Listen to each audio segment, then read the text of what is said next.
আয় হৰজ্যোতি আয় আয় হৰজ্যোতি পৃথিবীত মহাপ্ৰলয় হবলৈ আৰু বেছি দিন নাই মোৰ পুত্ৰ নাৰদৰ কুচক্ৰান্তত পৰি লক্ষ্মীয়ে পৃথিবীত এটা বিকন দৈত্যৰ সৃষ্টি কৰিলে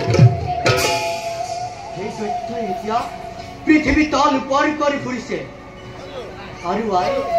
এই দৈত্যটোক বিবাহ দিম বুলি লক্ষ্মীয়ে দৈত্যৰ আগত প্ৰতিজ্ঞাও কৰিছে তই ইয়াত এখন টেকু নাথাকিবি আই সেই ঘোঁৰামুখৰ দুৰ্দান্তকাৰী দৈত্যক দেখিলে মোৰ পেটতে হাত ধৰি লুকাই আই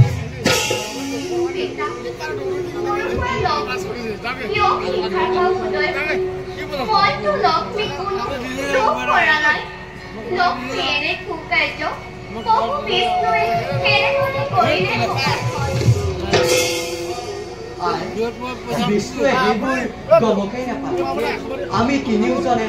মহাপ্ৰলয়ৰ বিষয়ে দুখতে আলোচনা কৰি আছিলো বিষ্ণু গৈছে লক্ষ্মীৰ ওচৰলৈ এই বিষয়ে আলোচনা কৰিবলৈ পিতা মোৰ সতি লক্ষ্মী যি ক্ষীণৰ কাৰ্যত লিপ্ত হ'ল মই কিন্তু সহ্য কৰি নাথাকিম চাবা পিতা মই যদি তোমাৰ কন্যা সৰস্বতী হওঁ তেন্তে লক্ষ্মীয়ে মোৰ বুকুলৈ যি পাপ বকমোহে কৰিছিলে নিক্ষেপ সেই বকমোহে মই পুনৰ লক্ষ্মীক লৈ ঘূৰাই পঠাম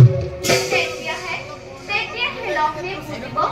এই পৃথিৱীত লক্ষ্মী শ্ৰেষ্ঠনে সৰস্বতী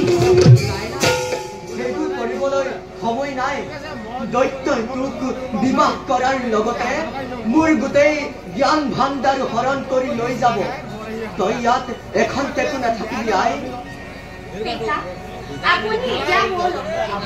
কাৰণে আপুনি অলপো চিন্তা নকৰিব সেই দৈত্যই মোক হৰণ কৰিব নোৱাৰে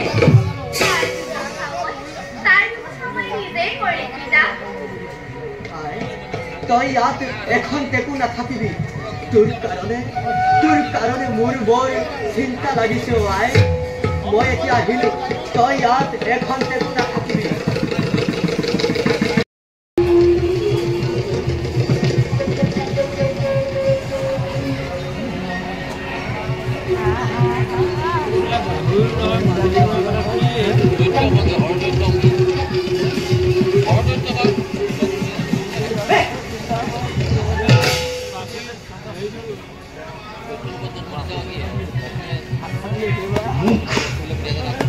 লক্ষ্মীয়ে বিকট প্ৰতাৰণা কৰিছে মই লক্ষ্মীৰ ওচৰলৈ যাবই লাগিব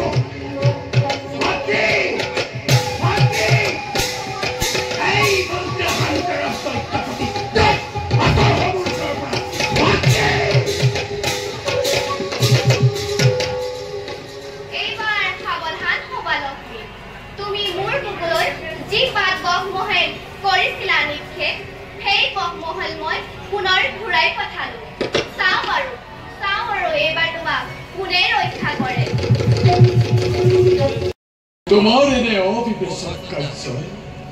মোক দেৱ সমাজত ঘৃণনীয় কৰি তুলিছে আমি জগত কৰ্তা ঈশ্বৰ তুমি জগত মাতা মহালক্ষ্মী তুমি আমাৰ সমে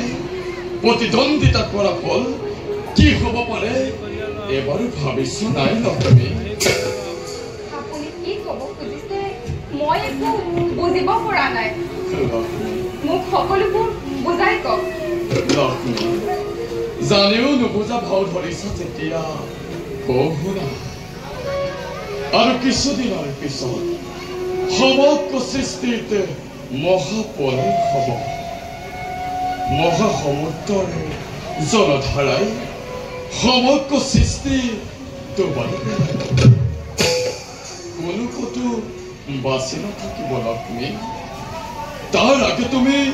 এক ভীষণ দৈত্য সদন কৰি আমাৰ হমে প্ৰতিদ্বন্দ্বিতা কৰিব খুজিছা আপোনালোকৰ আলোচনা যদি শিৱৰ ভাৰ্যা পাৰ্বতীত থাকিব পাৰে ব্ৰহ্মাৰ কন্যা সৰস্বতীত থাকিব পাৰে তেন্তে তেন্তে মই কিয় অযোগ্য হয়ো যে আপোনাৰ পত্নী হৈও সেই আলোচনাত ভাগ ল'ব নোৱাৰিলো লক্ষ্মী সেই কথা তোমাক কোনে ক'লে লক্ষ্মী মোক কোনেও ক'ব নালাগে মই সকলোবোৰ নিজেই জানো বুজিব পাৰিছো লক্ষ্মী তুমি নাৰদৰ কুচক্ৰান্তত পৰি এনে দুষ্ট কাৰ্যত লিপ্ত হলা তুমি জানিব লাগিছিল লক্ষ্মী সঁচাক মিছাক সঁচা কৰা নাৰদৰ একমাত্ৰ কৰ্তব্য নাৰদ এজন জ্ঞানী ইমানী ঋষি ইমান কেতিয়াও মিছাক আশ্ৰয় নলয় লক্ষ্মী আপুনি মোক প্ৰতাৰণা কৰিছে লক্ষ্মী এই পৃথিৱীত ব্ৰহ্মাৰ কন্যা সৰস্বতী সমান শিৱৰ ভাৰ্যা পাৰ্বতী সমান জ্ঞানী ইমানী সুন্দৰী নাৰী আৰু অন্য কোনো নাই সেই লক্ষ্মীৰ সেই ক্ষমতা আছে নে নাই তাৰ প্ৰমাণ দেখুৱাবলৈ প্ৰতিদ্বন্দ্বী ৰূপে থিয় দিছো যদি ক্ষমতা আছে প্ৰতিৰোধ কৰক লক্ষ্মী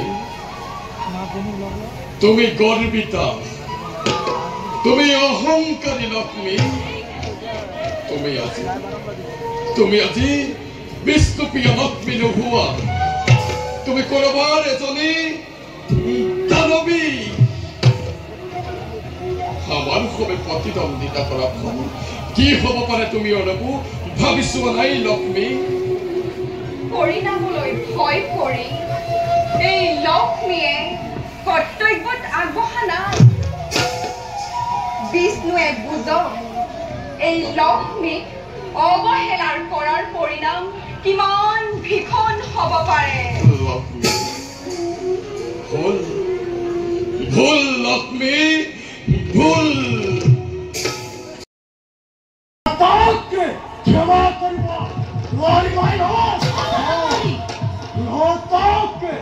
হত্যা কৰিব লাগিব ইমানৰ পাছত যদি ইহঁতবোৰ শান্ত নহয় তেন্তে ইহঁতৰ পূজনীয় দেৱতা ব্ৰহ্মা বিষ্ণু আৰু সেই কন্যাক মহেশ নিজকে ধৰি আনি মোৰ জ্বলন্ত অগ্নিকুণ্ড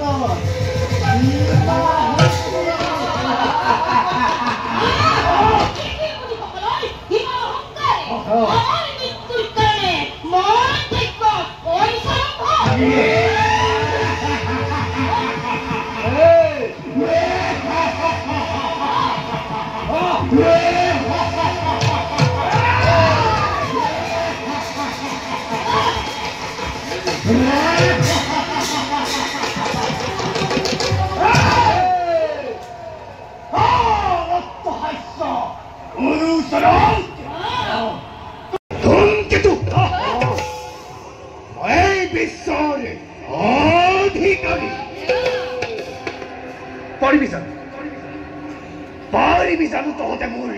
বল বিক্ৰম পৰীক্ষা কৰিব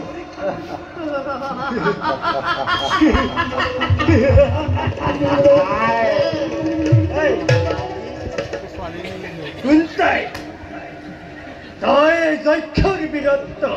এতিয়া বুজ নাই সামান্য পতংগ হৈ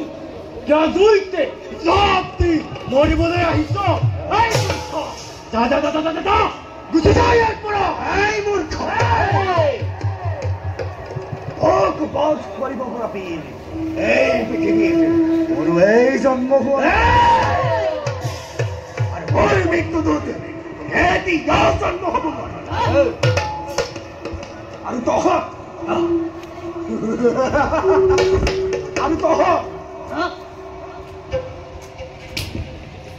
তহঁত মোৰ বাবে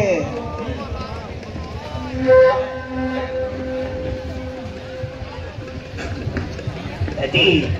ক্ষুদ্র পতঙ্গ দাদা ই আমাকে বারে বারে করে অপমান আদেশ করো দাদা অতি শিক্ষা করি মুন্ড সাধন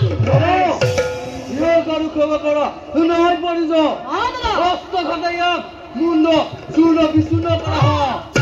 আক্রমণ করো ভাই হোক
নহলে তহঁতৰ আজি কোনো ৰক্ষা নহয় আমাক ক্ষমা কৰা দৈত্যপতি আপুনি আমাতকৈ শ্ৰেষ্ঠ বীৰ বুলি আমি কৰিলো স্বীকাৰ এতিয়া আমি দক্ষ ৰাজ্যৰ আপোনাকে অধিপতি পাতিলো আজিৰ পৰা আমি আপোনাৰ আজ্ঞাহীন হৈ কাম কৰি যাম আমাক ৰক্ষা কৰক দৈত্যপতি আমাক ৰক্ষা কৰক